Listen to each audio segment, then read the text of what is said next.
Kisah Sari Bulan. Asal-usul Kerajaan Tangko, Nusa Tenggara Barat. Pada zaman dahulu kala, di Pulau Sumbawa terdapat sebuah kerajaan. Suatu malam, Datuk Pandai, sang putra mahkota, bermimpi bahwa dia menikah dengan seorang perempuan bernama Sari Bulan. Keesokan harinya, Datuk Pandai segera menghadap ayahnya. Ayahanda, semalam Ananda bermimpi menikah dengan seorang gadis bernama Sari Bulan. Karena itu, mohon Ayahanda mengizinkan Ananda untuk pergi mencari keberadaan gadis tersebut. Baiklah, ayah mengizinkan. Namun, sebagai putra mahkota, kamu harus bisa menjaga diri. Dan pastikan, Sari Bulan adalah perempuan yang kelak memang pantas menjadi permaisuri. Setelah melakukan persiapan yang cukup, Datuk Pandai segera berlayar melakukan perjalanan mencari Sari Bulan. Datuk Pandai menjelajah dari satu pulau ke pulau lainnya, namun hingga hampir 2 tahun dia belum juga menemukan keberadaan Sari Bulan. Hingga suatu hari, persediaan makanan dan air sudah menipis. Pangeran, persediaan makanan dan air di kapal sudah sangat menipis. Kita sebaiknya berlabuh ke pulau terdekat untuk menambah persediaan. Baiklah, segera merapat begitu ada pulau yang terlihat. Mereka pun menemukan sebuah pulau kecil. Mereka segera turun dari kapal untuk mencari persediaan makanan dan air. Ketika sampai di sebuah sungai kecil, Datuk Pandai terkejut melihat seorang gadis yang sedang mengambil air. Gadis tersebut sama persis seperti yang dilihat dalam mimpinya. Datuk Pandai segera mendekati gadis tersebut. Adinda, maafkan jika aku mengejutkanmu. Kalau boleh tahu, apakah namamu Sari Bulan? Iya, benar. Siapakah tuan ini? Dari mana tuan tahu nama saya? Di mana rumahmu? Tolong antarkan aku untuk bertemu ayahmu. Sari Bulan yang masih kebingungan segera mengantar Datuk Pandai menemui ayahnya. Maafkan atas kedatangan saya yang tiba-tiba ini, Paman. Perkenalkan, nama saya Datuk Pandai. Datuk Pandai segera menceritakan mimpinya dan perjalanannya yang jauh untuk menemukan Sari Bulan. Mungkin ini yang disebut bahwa jodoh terikat dengan takdir. Tentu saja, saya mengizinkan Sari Bulan menikah dengan pangeran.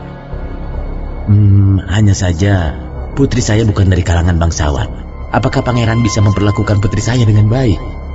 Pamanda, pernikahan tidak melihat bangsawan atau rakyat jelata.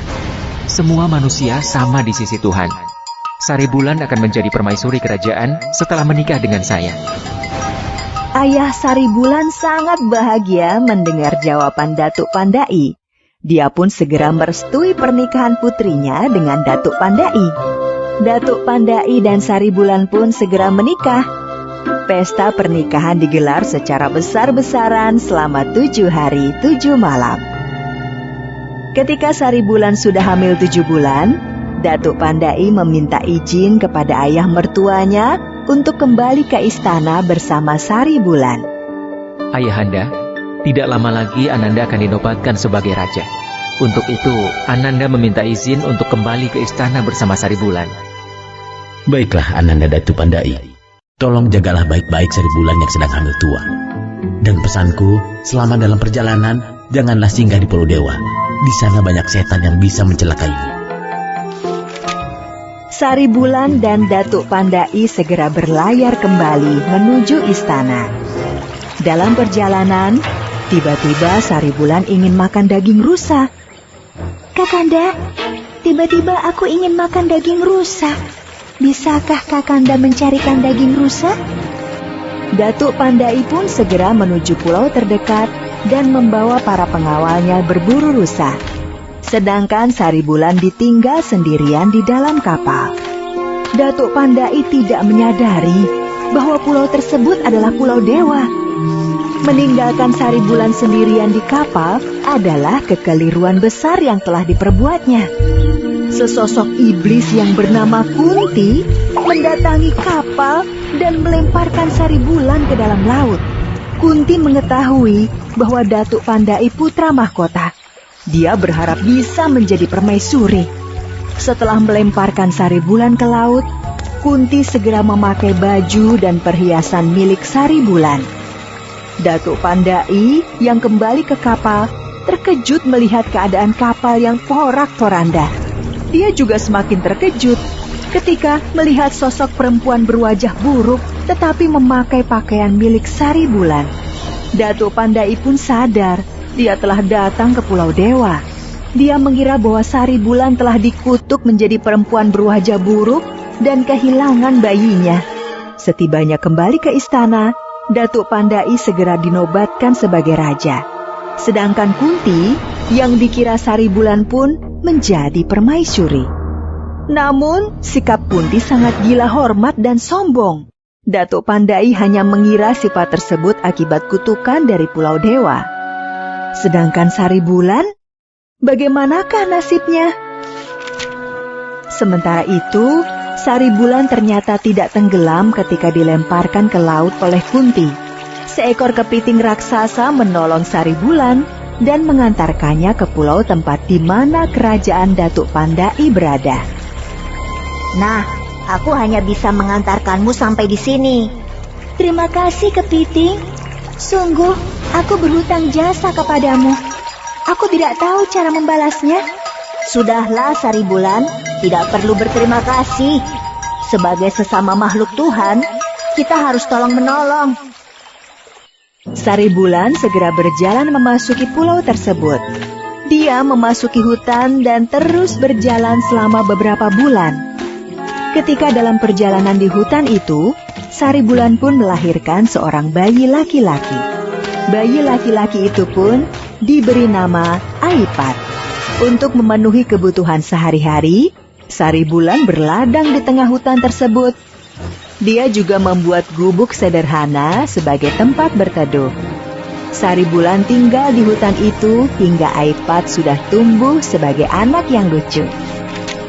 Suatu hari, sepasang suami istri yang sudah tua pergi jauh ke dalam hutan untuk mencari madu. Mereka pun bertemu dengan Sari Bulan dan Aipat. Siapakah engkau? Kenapa engkau berada di sini? Sari Bulan hanya menjawab bahwa dia terdampar dari laut dan sudah lama tinggal di hutan itu. Sari Bulan tidak mengatakan bahwa sebenarnya dia istri dari Datuk Pandai. Dia khawatir Kunti akan mencelakakan Aipat yang masih kecil. Tangko dan istrinya membawa Sari Bulan beserta Aipat ke rumahnya. Mereka yang tidak memiliki anak menganggap Sari Bulan sebagai anaknya dan Aipat sebagai cucunya. Sari Bulan yang merasa berhutang budi kepada Tangko dan istrinya pun bekerja giat membantu pekerjaan rumah. Tidak terasa, sudah bertahun-tahun lamanya, Sari Bulan dan Aipat menjadi bagian dari keluarga Tangko. Aipat pun sudah tumbuh menjadi remaja yang sehat dan kuat. Aipat sangat menggemari berburu di hutan dengan naik kuda. Hampir setiap hari Aipat pergi berburu ke hutan dengan kuda kesayangannya. Suatu hari, Datuk Pandai mengadakan lomba pacuan kuda. Siapa saja diperbolehkan ikut. Hadiah bagi pemenangnya tidak tanggung-tanggung, yaitu mahkota kerajaan. Bagi peserta yang bisa menang, termasuk mengalahkan Datuk Pandai, akan diangkat menjadi raja. Aipat yang mendengar perlombaan tersebut pun tidak ketinggalan ikut serta. Sebelum berangkat, Aipat memohon restu kepada ibunya. Kalau kita memenangkan lomba ini, maka aku akan menjadi raja. Dan setiap hari akan ada rumput segar kualitas terbaik untukmu. Aipat yang setiap hari berburu dengan kudanya pun dengan mudah mengalahkan para peserta lomba. Kuda Aipat berlari paling kencang dan meninggalkan lawan-lawannya jauh di belakang.